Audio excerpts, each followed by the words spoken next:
Hey guys, welcome to another episode of the Nihongo Master podcast. I'm your host Azra, and as part of our theme of Japanese mannerisms, we've got to cover do's and don'ts at work. If you've tuned in to Season 1 Episode 11 or Season 6 Episode 8, where we discuss Japanese business etiquette, you'd know that the work culture in Japan is not at all like the rest of the world. It's very unique, much like other aspects of Japanese culture. And a lot of us have considered or are considering working in Japan. So knowing this is definitely a big heads up before starting your first day at a Japanese company. This episode will highlight 5 important ways on how you should behave at work. We actually have a whole season about working in Japan, Season 6, where we look at the various things you need to know about the work culture, etiquette, job hunting, job interviews, and even introducing keigo. So check that whole season out if, by the end of this episode, you're really considering that job in Japan. Now, the most important thing to remember when working in Japan is that the first impression is crucial. And in Japanese culture, first impressions are made with business cards, or meishi in Japanese. Whether it's your first day at work or going to a meeting, always prepare business cards.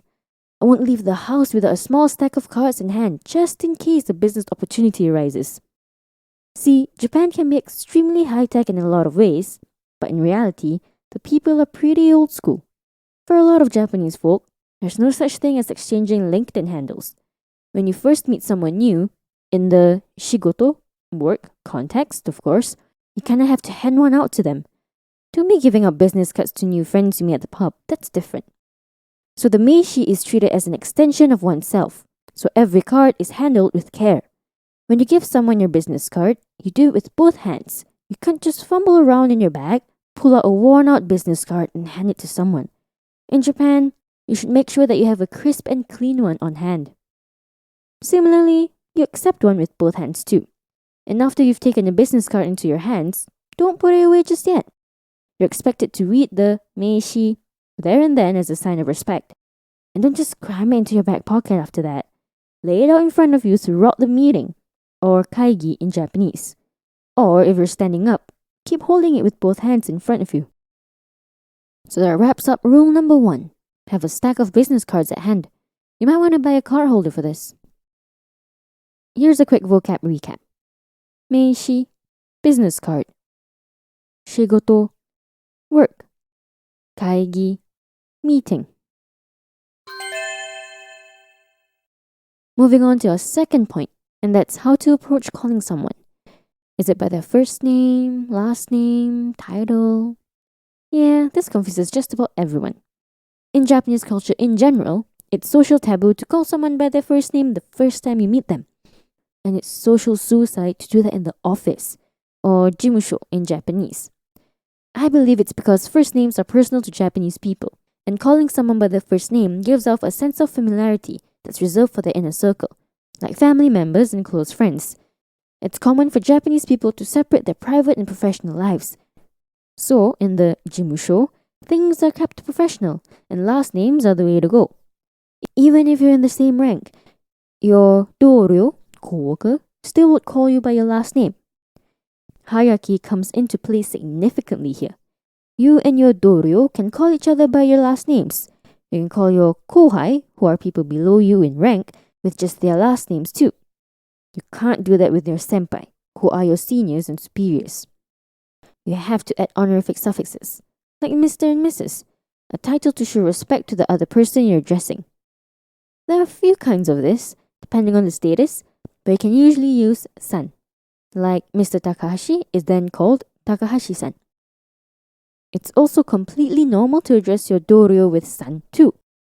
Basically, if you don't know how to approach calling someone by the name, just add san to their last name and wait to be told to address them otherwise. Here's a quick vocab recap. Jimusho, office. Doryo, co-worker. Kohai, people below you in rank, like your subordinates. Senpai, people above you in rank, like your seniors and superiors. By the way, if you haven't checked out our official website yet, why not give it a browse? At Nihongo Master, we offer efficient Japanese lessons that are quick, easy, and fun for Japanese language learners of all levels, from beginners to advanced. Our smart tools will assist you in areas where you need a little bit of a push and congratulate you on the ones you've aced. With a community of over 50,000 Japanese students, you're not alone on your learning journey. Make new friends and improve together with our point system, collecting points as you go along. Ask away any questions you have on our group discussion pages. There's sure to be others as well as our Japanese instructors that are quick to answer. You can also take Nihongo Master with you on the go and learn Japanese as you trot the globe. Practical, right? Now, rule number 3, when it comes to behavior in the workplace, has got to do with hierarchy. Remember how hierarchy works with names? It applies to pretty much just about everything else in the Japanese work environment. You have to remember to respect the hierarchy. So this kaiso, hierarchy, doesn't always have to do with age. Sometimes it can be. Like your grandparents are definitely higher up the ladder than you. But at work, it's more to do with the position. The head of department, or bucho, can be younger than you, but is higher up the ladder. Now, how does hierarchy affect the workplace and your behavior? Well, you've got to be extra polite to those above you. In fact, the way you speak totally changes to the shacho, company president, the big man. In English, changing a sentence from casual to polite is easy. But in Japanese, the appropriate form of politeness in this situation is keigo. Check out Season 6, Episode 6 and 8 for your basic introduction to this formal form of Japanese language. Now, the hierarchy also affects how long you work for. See, the bucho decides he's going to zangyo suru, work overtime. Well, shoganai, so do you. Oftentimes, those below in hierarchy will stay until their bosses leave. Then they can leave. Now, these are just a few examples, but there's definitely more that hierarchy affects. Observe your workplace and mimic the behaviors of others until you figure it out for yourself. Now, that's a really good tip. Here's a quick vocab recap. Keigo, honorific speech. Kaiso, hierarchy. Kaisha, company. Bucho, head of department. Shacho, company president. Zangyo suru, to work overtime. The next rule to follow when it comes to behavior at work is attitude. As soon as you walk in those doors at 8 in the morning to clock in, you have to switch from casual to formal mode in a snap. And by formal attitude, I mean everything you do during the 8 to 5 should be professional. How you act, how you speak, how you address someone. During these working hours, you have to treat each moment professionally. No small talk, no unnecessary chatter. Keep personal lives separate from professional. In Japan, not everyone likes to talk about their life outside of work. But this also depends on the company, as different companies have different rules regarding this. Now, this formal attitude also applies to dressing. The Japanese are extremely particular with their appearance at work, because how you dress also portrays this formal attitude. Usually, wearing a suit is the way to go, regardless of gender. And go for dark colors and avoid flashy ones, because flashy suits are often associated with organized crime, since it's claimed that they favor flashy suits. As the Japanese saying goes, deru kugi wa utareru. The nail that sticks out gets hammered down. Hey, on the bright side, you won't have to wear a suit all year round. Come summertime, you get to ditch that thick, heavy suit and switch it up for the kurubizu, cool biz.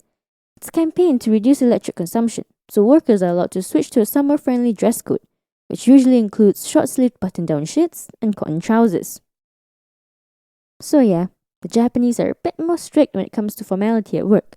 Unlike in Western countries where the workplace can be casual, in Japan, you're lucky if you can unwind that collar during 8 to 5. Here's a quick vocab recap. Suutsu, suit. Deru kugi wa utareru. The nail that sticks out gets hammered down. Kurubizu, cool biz. And last but not least, your behavior at work shouldn't be focused too much on yourself or try to excel solo. In Japan, it's all about that collective spirit, where arriving at a consensus is more important than individual goals. It pretty much is the definition of there is no I in team. This is a reflection of the Japanese culture in general, where there's this collectivism mentality and harmony. While you have that urge to take credit for the idea you've contributed, I highly recommend you to hold that in. Look on the bright side though, no one else is singled out because everyone's equal. No one's gonna steal your spotlight because there isn't one. So if you're in a presentation, don't say watashi to mean I, but watashi tachi. That means we. And at the end of the day, humility is key. Be humble. There is a famous Japanese proverb that goes, Minoru hodo kobe o tareru inaho kana, which translates to, the bow that bears the most hangs lowest. The more successful you become, the more humble you should be. Long story short, be a team player. Here's a quick vocab recap. Minoru hodo kobe o tareru inaho kana. The bow that bears the most hangs lowest. Watashi tachi. We.